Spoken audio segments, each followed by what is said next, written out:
Das Video dient nur zur Unterhaltung und... Ach, ist doch scheißegal, Mann. Hello, Motherfucker, herzlich willkommen zurück zu einem weiteren Video hier auf meinem Kanal. Mein Name ist Big Daddy G, Alex der Boss. Ihr dürft mir aber auch nur Lexu sagen. Im heutigen Video wird es wieder einmal um die Kita gehen, nämlich ist schon Teil 4 von meiner berühmten Videoreihe «Das Leben in der Kita». Und für das Comeback habe ich mir extra ein Sprüchlein ausgedacht. Und das geht nämlich so: Meine Videos so gut, sogar die Chefin hat sie gesehen. Sie hat gesagt, es wäre schlecht für das Geschäft, wegen dem drei noch ein paar mehr. Alle Kinder freuen sich, weil der Alex ist da und er spielt nicht in einem FIFA. Alex der Boss erzählt noch heute etwas über das Leben in der Kita. Spreizt bei und los geht's. Wallahi, oder ich schwöre auf das, oder ich schwöre auf dies, oder ich schwöre... Lüge. Das erste, was wir heute zusammen anschauen, sind die Tür- und Angelgespräche. Für all die nicht im Kita-Business sind, Tür- und Angelgespräche sind das, was jeden Tag mindestens zweimal vorkommt. Nämlich ist das, wenn die Kinder in die Kita kommen und wenn die Kinder von der Kita heimgehen.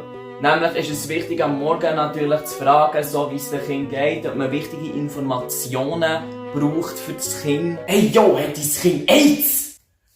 Bitte, ich habe nicht das Gefühl, dass mein 3-jähriger Sohn schon einmal Geschlechtsverkehr gehabt hat oder sich Nadeln mit einem anderen Junkie geteilt hat. Ja, in der heutigen Jugend weiss man nie, gell? Was ist denn das für eine Scheiß-Kita, Mann? Und am Abend natürlich zu erzählen, was passiert ist, den ganzen Tag durch. Und da gibt es wirklich verschiedenste Szenarien, die passieren können. Es gibt beispielsweise Eltern, die am Morgen direkt in die Kita reinkommen und fast nicht gehen wollen. Hallo, und ihr seid schon in der Kita denn? Ja, ich hab gedacht, ich komme jetzt heute noch schnell rein mit meinem kleinen Bub, gell? Schätzeli, ist alles gut? Die Mami geht jetzt, ist gut? Soll ich noch ein bisschen da bleiben, mein Schätzeli? Mein Schnussgeli, soll ich noch ein bisschen da bleiben? Was hast du gesagt? Ich glaube, ich nehme ihn wieder mit. Ich glaube, er hat heute nicht so Lust auf die Kita. Du bist schon mit der Strassenschule, meine Chefin wird mich umbringen, wenn sie das gesagt. Wollen wir noch ein Büchlein zusammen anschauen, mein Schnuggeli? Und dann geht die Mama arbeiten. Ist das gut? Ist das gut? Ich schaue noch mit ihm ein Büchlein an, gell? Ja, kein Problem, machen wir. Ich gehe mal hingern, ich gehe noch ein bisschen gamen. Ist das gut? Rauche noch eine, wenn du da fertig bist, gell? Ja, gell, mein kleines Huscheli. Ja, gell, du bist ein Herz, gell. Mama geht, soll ich noch ein bisschen da? Okay, ich bleibe noch ein bisschen da. Das ist mir so etwas von scheissegal. Zum anderen gibt es auch Eltern, die einfach ihr Kind in die Kita abstellen und sich direkt verpissen. Hallo. Hier, nimm das Scheißkind. Kein Bock mehr auf das. Tschüss. Geht's ihm gut? Ciao. Ja, alles gut bei ihm, ja. Wenn kommst du etwa so am Abend? Ich komme vielleicht nicht. Tschüss. Hat er schon etwas gegessen? Kannst du haben, ist kein Problem. Ich will das Kind am Abend nicht mitnehmen, Mann. Komm zurück, Bro.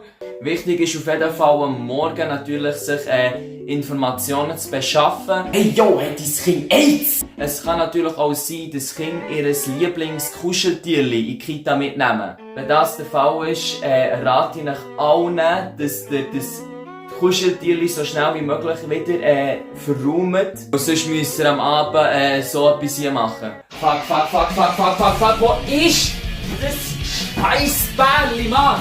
Ist es hier innen? Nein, hier sind einfach tausenderweise andere Kuscheltiere von Kita, Mann. Ah! Fuck, die Eltern werden mich umbringen. Die werden mich verklagen. Die werden mich Pfahlen und am Dorfplatz aufhängen, dass man mich mit Tomaten abschießen kann. Hier ist zwar nicht das Kuscheltier vom Kind, aber es ist eine Brust, die aus Stressball fungiert. Pup, pup. Und dann natürlich beim Abgeben, wenn die Kinder also von Kita heimgehen, gibt es auch ganz viele verschiedene Szenarien. Es gibt Eltern, die wirklich alles bis ins kleinste verfickte Detail wissen. Und es sieht dann ungefähr so aus. Ja, hat mein Kleiner gegessen? Hat mein Kleiner Kaka gemacht? Hat mein Kleiner seine Steuererklärung ausgefüllt? Hat heute mein Kleiner mit den anderen Kindern Kasch-Kasch und Trampolin gespielt? Hat mein Kleiner die Gleichung von Albert Einstein gelöst? Hat der Kleine sein Wirtschaftsstudium beendet? Du weißt schon, dass sein Scheißkind 5 Monate alt ist. Aber auch da gibt es dann natürlich komplett ein Gegenteil, nämlich gibt es Eltern, die so komplett nicht jucken, was passiert ist. Hallo, heute war so ein schwieriger Tag mit dem Kind.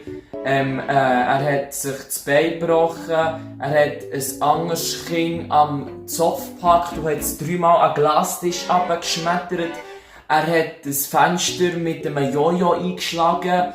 Er hat einen Molotow-Cocktail in ein Altersheim hineingeschossen. Er hat öffentlich gesagt, dass es nur 2 Geschlechter gibt. Er hat Polizisten entwaffnet und dann mit der eigenen Waffe hingerichtet. Und ja, er hat in die Hose gemacht. Okay. Aber sonst geht's ihm gut, oder?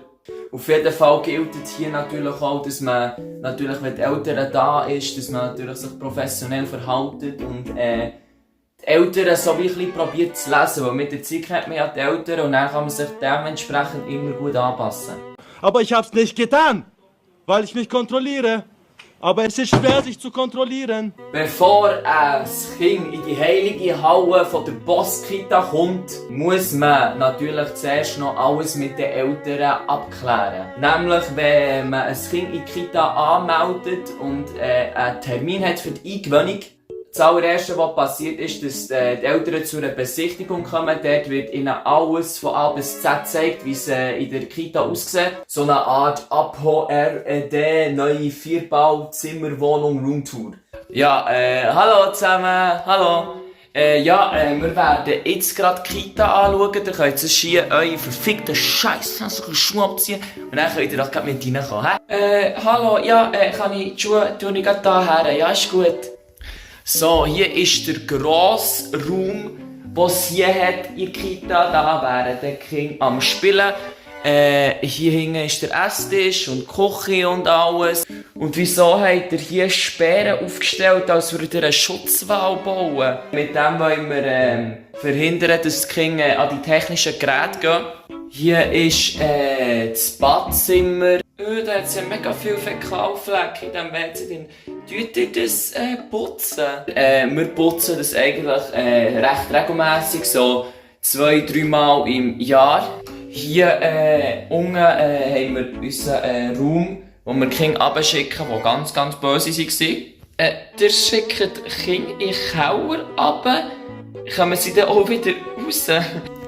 Ja, und hier ist noch der Kühlschrank mit unseren Lebensmittel drin. Lebensmittel übrigens tun wir auch sehr viel auswechseln. Wir gehen immer schon alle 2 Monate gehen wir mal einkaufen. Wir machen so grosse Einkäufe und wir verschwenden eigentlich nichts. Also auch wenn es abgelaufen ist und noch 2013 draufsteht, tun wir das natürlich auch essen, weil wir sind natürlich gegen Food Waste. Ihr habt hier Sachen, die von 2013 sind.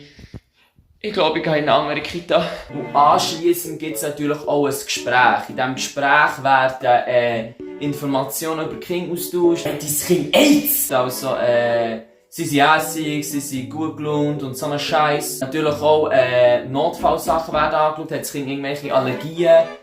Muss das Kind irgendwelche Medikamente nehmen? Und dass ihr alle ein bisschen besser Bescheid wisst, wie so ein Gespräch aufgebaut wird, kommt hier jetzt ein Beispielvideo. Guten Morgen, Frau Stadelhofer. Das wäre jetzt das Eingewöhnungsgespräch von einem Kind. Also, sagt mir mal, was so euer Kind so wie braucht, dass es sich wohlfühlt und was vor allem wir jetzt als neue Bezugspersonen können machen, dass euer Kind schnell eine Beziehung zu uns aufbauen kann. Ja, also der Maximilian... seid ihr am Schlafen? Ja, was? Habt ihr etwas gesagt? Egal, ich muss noch den Rausch ausschlafen. Ich habe gestern 7 Kilogramm Kokain genommen. Und das wär's hiermit schon mit diesem Video gewesen. Ich weiss, jetzt ist es natürlich nur so ein bisschen um die Elternarbeit gegangen, aber ich muss natürlich meine anderen Ideen noch für einen 5. Teil brauchen. Für alle, die das Video gesehen haben, und vielleicht ist es das erste Video, das ihr von mir gesehen habt, das ist natürlich alles nur Spass und Humor. Ich arbeite natürlich nicht so. Falls euch das Video gefallen hat, könnt ihr sehr gerne einen Guchen da lassen. Wenn ihr den Kanal noch nicht abonniert habt und kein Video verpassen wollt, könnt ihr sehr gerne ein Abo da lassen. Es ist gratis. Und ich würde sagen, wir sehen uns im nächsten Video wieder. Tschüss zusammen. Ich hoffe, sie haben es mir abgekauft, mit dass ich nur so arbeite. Ich gehe immer betrunken arbeiten. Lol.